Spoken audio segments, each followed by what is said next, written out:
ugai na wigwatiri wa mutitu wa Mau. Kuringana kana makiaria na andiki a mohoro maugite ati thirikari ikoretwo ikiruta mukana na makiria iguru ria kuhuthirwo kana gukorwo gukiingirĩrwo kwa mutitu uyu wa Mau, undu uria umacongereire kana umarigereirie gukorwo magithii na mbere gutabania kana gukorwo magitabania magongona mao ma kiunduire. Ruriri Rwa Ogiek Councils of Elders, East Mau chapter. The Ogiek community has received news through the media that the Ministry of Land is considering lifting the caveat on Mau forest land. This decision is being made without the knowledge or involvement. It is crucial to emphasize the significance of the Ogiek community's custodianship role as this victory in the African Court on Human and People's Rights emphasizes their ancestral connection and right to the Mau forest. The African Court's decision recognizes the Ogiek community as the custodians of the Mau forest and emphasizes the need to protect their rights, include their land, natural resources, and natural heritage.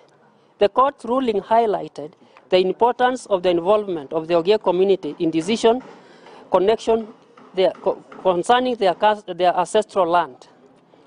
Their knowledge, expertise, and sustainable land management practices are invaluable as assets that should be considered when making any decision that directly impact their life and territories. We want a community land title as provided in the reparation judgment by the African Court. This will protect our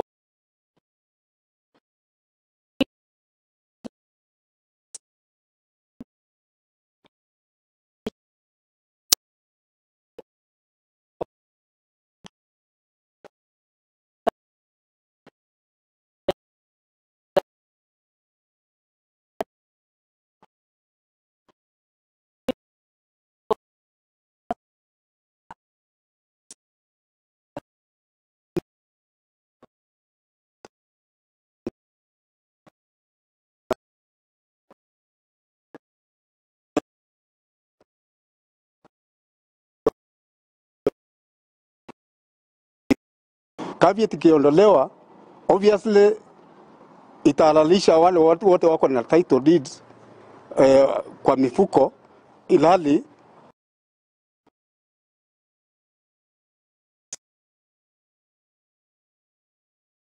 andiki a mohoro aria